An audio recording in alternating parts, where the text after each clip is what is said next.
నమస్తే. ఇప్పుడు మీరు చూడబోతున్న వీడియో ఖచ్చితంగా మీకు ఉపయోగపడుతుంది, నచ్చుతుంది కూడా. మరి మీకు నచ్చిన విషయం నాకు తెలియాలి అంటే ఈ వీడియోని మీరు లైక్ చేయాలి, షేర్ చేయాలి, అలాగే మన ఛానల్ని సబ్స్క్రైబ్ చేయాలి. మీ సపోర్ట్ని నాకు అందిస్తారు కదా. ఓకే, ఇప్పుడు వీడియోని స్టార్ట్ చేద్దాం. నమస్తే, వెల్కమ్ టు అవర్ ఛానల్. నేను పద్మిని. ప్రస్తుతంతో పాటు ప్రముఖ ఆధ్యాత్మికవేత్త, ఆస్ట్రోన్యూమరాలజిస్ట్, వేదిక్ వాస్తు స్పెషలిస్ట్, అలాగే శ్రీ విద్య హనుమత్ ఉపాసకులు బ్రహ్మశ్రీ డాక్టర్ శివయోగి సిస్లా జయశంకర్ గారు మనతో పాటు ఉన్నారు. మాట్లాడదాం. నమస్కారం అండి. ఆయుష్మతి భవ. ముందుగా మీకు వైకుంఠ ఏకాదశి శుభాకాంక్షలు. మీకు కూడా సార్. ప్రేక్షకులందరికీ thank you sir, thank you so very much. Ashadha మాసంలో వచ్చేటటువంటి తొలి ఏకాదశి మొదలు ఇప్పటి వరకు కూడా చాలా చాలా విశేషవంతమైనటువంటి సమయం ఖచ్చితంగా చెప్పుకోవచ్చు. బోల్డని పండుగలు రావటం కానీ చాలా యోగవంతమైనటువంటి సమయం, స్వామి యోగ నిద్రలో ఉన్నటువంటి సమయం, ఇక ఇప్పుడు మేలుకునేటటువంటి సమయం, ఇంకాస్త అలర్ట్ గా ఉండాల్సినటువంటి ఖచ్చితమైనటువంటి సమయం, పుణ్యకాలం మొదలవుతుంది. కాబట్టి వైకుంఠ ఏకాదశి అంటే ఖచ్చితంగా చాలా చాలా ఆనందంగా సెలబ్రేట్ చేసుకుంటారు అందరూ కూడా. నాకు ఇంకా ఏకాదశులు అంటేనే పిచ్చి, వైకుంఠ ఏకాదశి. సో చెప్పండి సార్, వైకుంఠ ఏకాదశి విశిష్టతను ఒకసారి చెప్పండి. ప్రతి ఏకాదశి చాలా విశేషమైనదే. విష్ణు భక్తులందరికీ కూడా ప్రతి ఏకాదశి విశేషమైందే. అందులో మరీ ముఖ్యంగా ముక్కోటి ఏకాదశి, వైకుంఠ ఏకాదశి, ఇవన్నీ కూడా చాలా విశేషమైన పర్వదినాలు.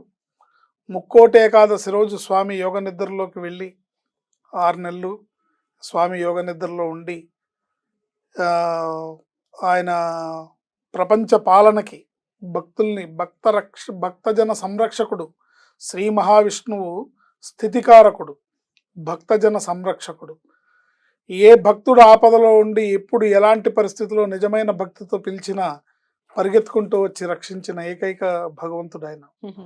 అందువల్ల అంటే ఆయన ఉండబట్టే పరమేశ్వరుడు బోళాశంకరుడిగా రాక్షసులందరికీ వరాలు ఇచ్చేసినా కూడా ఈయన మళ్ళీ వాటన్నిటిని సరిచేసి, లెక్కలు సరిచేసి, మళ్ళీ లోకాన్ని, దేవతల్ని, మానవుల్ని, అందరినీ, సజ్జనుల్ని, మునుల్ని, ఋషుల్ని కాపాడి రక్షించిన భక్తజన సంరక్షకుడు ఆ శ్రీ మహావిష్ణువు, వైకుంఠవాసి శ్రీ మహావిష్ణువు.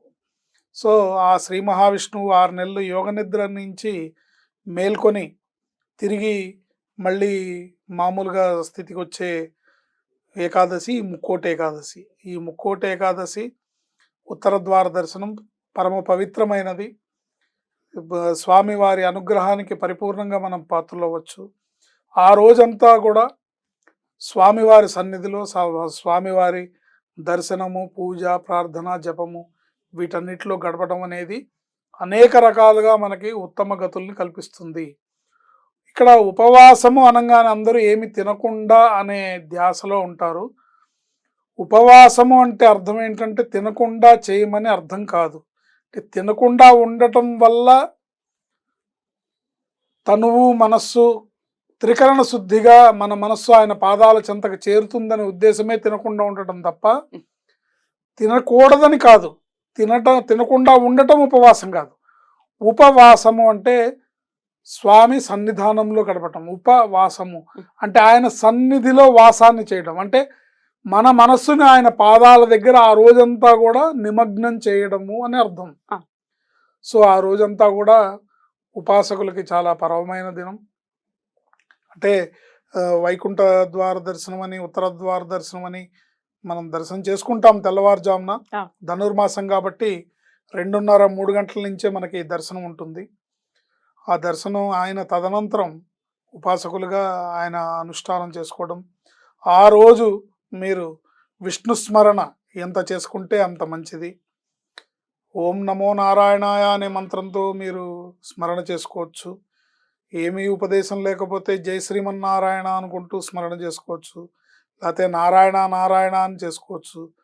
లేకపోతే వాసుదేవాన్ని స్మరించుకోవచ్చు. మొత్తానికి ఆ రోజంతా కూడా మిగతా వ్యవహారాల మీద, వేటి మీద కూడా, అంటే ఆహార వ్యవహారాల మీద, తర్వాత మిగతా అన్నపానీయాల మీద దృష్టి లేకుండా స్వామి పాదాల యందే నిమగ్నం చేసి మనం ఆయనని స్మరించుకోవడం మనకి ఉత్తమమైన కాలాన్ని, యోగ్యతనిస్తుంది. ఎందుకంటే ఆయన యోగ నిద్ర నుంచి ఇప్పుడు ఆయన యోగ నిద్రలో ఉన్న 6 నెలలు కూడా మునులు, ఋషులు, స్వాములు, యతీశ్వరులు అందరూ కూడా చాతుర్మాస దీక్షలో ఉంటారు.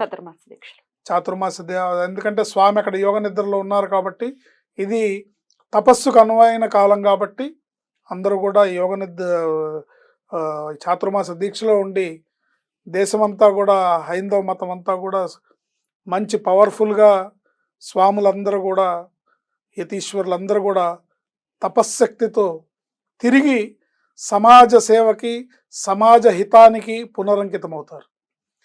సో ఇప్పుడు మళ్ళీ మేల్కొంటున్నారు. స్వామి మేల్కోవడంతో మళ్ళీ ఆయనకి కైంకర్యాలు, ఆయనకి జరిగే ఉత్సవాలు, ఆయనకి జరిగే పూజలు పునస్కారాలు అన్నీ జరుగుతూ ఉంటాయి.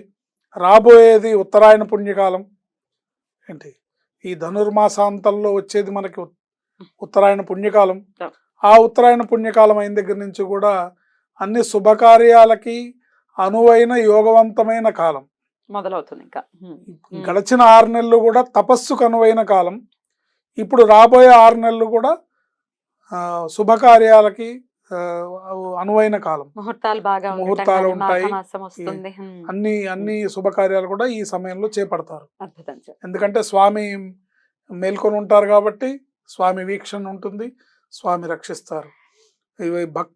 భక్త జన రక్షకుడైన విష్ణుమూర్తి స్థితికారకుడు. ఎవరు వాళ్ళకి ఎటువంటి జీవితంలో ఏ లోటు లేకుండా ఉండాలంటే విష్ణుమూర్తిని ఆశ్రయించాలి, ఆయన్ని ఆరాధించాలి. ప్రతిరోజు విష్ణు సహస్రనామం చేసుకోవడం చాలా ఉత్తమమైన మార్గం. ప్రతిరోజు ప్రదోషకాలంలో, ముఖ్యంగా ప్రదోషకాలంలో లక్ష్మీ అష్టకం చదువుకొని విష్ణు సహస్రనామ పారాయణ ఎవరైతే చేస్తారో వాళ్ళ ఇంట్లో లక్ష్మీదేవి తాండవం చేస్తుంది. వాళ్ళకి జీవితంలో దరిద్ర బాధలు అనేవి తెలియవు. వాళ్ళకి వాళ్ళ ఇంట్లో లేమి అనేది ఉండదు. ఇది జరుగుతుంది. సో ఆ విష్ణుమూర్తిని ఆశ్రయించడం వల్ల మనకి ఆ లక్ష్మీదేవి ప్రసన్నమవుతుంది. ఎందుకంటే ఆయన హృదయంలో ఆవిడ ఉంటుంది కదా, ఆయన పాదాల దగ్గర ఉంటుంది. ఆయన పాదాలని మనం పట్టుకున్నప్పుడు ఆవిడ అనుగ్రహం లభిస్తుంది. సో ప్రత్యేకంగా ఆవిడకి దండం పెట్టక్కర్లా, ఆయన పాదాలు మనం పట్టుకుంటే చాలు. ఆయన పాదాల్లో ఆవిడ ఉంటుంది, ఆయన పాదస్థానంలో ఆవిడ ఉంటుంది. కనుక మనం అష్టైశ్వర్యాలని భోగభాగ్యాలని పొందాలంటే శ్రీ మహావిష్ణువుని శరణు వేడడం ఒక్కటే దిక్కు. అద్భుతం సార్. అయితే ఇక్కడ ఏ ఊరు వాడ ఎక్కడైనా చూసుకున్నా కూడా ఉత్తర ద్వార దర్శనాలు ఉండటం, పోటెత్తటం అనేది చూస్తాము. ఈ టాపిక్ మాట్లాడుకున్నప్పుడు మానసికంగా ఒక్కసారైనా తిరుమల వెళ్ళాలి అనిపించేటటువంటి ఆలోచన వచ్చింది. ఒక్కసారి మాట్లాడుకుందాం. తిరుమలలో ఇంకా ఎన్ని వేల మంది ఉంటారో, ఎన్ని లక్షల మంది ఉంటారో తెలియనటువంటి పరిస్థితి. అందరూ కూడా ఎదురు చూస్తూ ఉంటారు, ఎప్పుడెప్పుడు స్వామి దర్శనం చేసుకుంటామా, ఉత్తర ద్వార దర్శనం చేసుకుంటామా అని. సో ఒక్కసారి దాని గురించి మాట్లాడుకుందాం సార్. ఎప్పుడైనా వైకుంఠ ఏకాదశికి వెళ్ళారా? వైకుంఠ ఏకాదశికి దర్శనం చేసుకున్నాము, చాలా సార్లు చేసుకున్నాం. కానీ అత్యంత ప్రయాసకితో కూడుకున్న పని అది. ఎందుకంటే ఈ టైంలో ఇప్పుడంటే ఆన్లైన్లో బుక్ చేసుకున్నాము. గతంలో ఎవరో ఒకళ్ళు పెద్దవాళ్ళని, రాజకీయ నాయకులు, ప్రభుత్వంలో ఉన్న వాళ్ళని ఆశ్రయించి ఆ లెటర్స్ అవి పెట్టి దర్శనాలు అవి చేసుకోవడం జరిగింది. కానీ రాను రాను స్వామిని చూసి చూసి చూసి ఆ స్వామి అనుగ్రహం వల్ల కళ్ళు మూసుకుంటే మనోనేత్రంతో నేను ఆయన ఆనంద నిలయంలో ఉంటాను. అది నాకు ఆయన ప్రసాదించిన గొప్పవరం. అసలు అదృష్టం అదే కదా. నేను ప్రతిరోజు స్వామివారి సన్నిధిలో ఆయనకి సాష్టాంగ నమస్కారం చేస్తాను. ప్రతిరోజు పొద్దున్నే లేవంగానే ముందు మనసు ఇమీడియట్లీగా తిరుమల వెంకటేశ్వర స్వామి ఆనంద నిలయంలోకి నా మనసు వెళ్ళిపోతుంది. చక్కగా సూక్ష్మ రూపంతో అక్కడ స్వామిని దర్శించుకొని ఆనంద పారవస్యంతో తాండవం చేస్తుంటాను. ఆ సమయంలో నేను అన్నమయ్యన అయిపోతాను, ఆ సమయంలో నేను బాలమురళి కృష్ణ అయిపోతాను, బాలకృష్ణ వరప్రసాద్ అయిపోతాను. ఏమేం పాటలు పాడతామో తెలియదు, ఏమేం ఆడతామో తెలియదు. మధురం నీ నామం మధురం, నీ రూపం మధురం అని ఆ రకంగా అద్భుతంగా ఉంటుంది. బట్ ఇప్పుడు ప్రయత్నం కూడా చేయట్లేదు. ఎందుకంటే ఇంట్లో భగవంతుడు ఉన్నాడు ఏంటి. సో వీళ్ళని వదిలేసి అక్కడికి వెళ్ళడం అనేది, ఇప్పుడు స్వామి నేను ఇక్కడ ఉన్నాను కదరా అంటున్నాడు.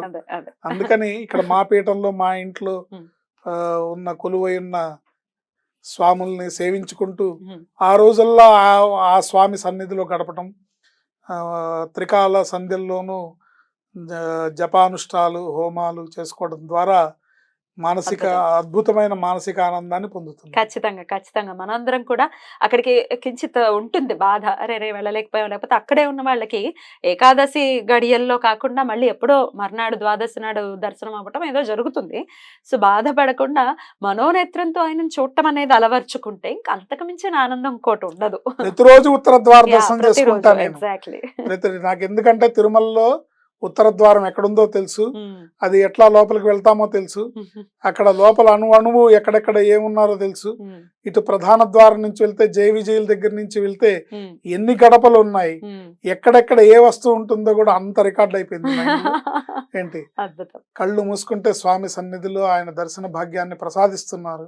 అది అత్యంత ఆనందకరమైన అద్భుత యోగంగా భావిస్తూ స్వామివారికి సర్వదా సర్వదా కృతజ్ఞతలు తెలుపుకుంటాను. అద్భుతం సార్. చాలా చాలా చక్కటి విషయాల్ని తెలియజేశారు.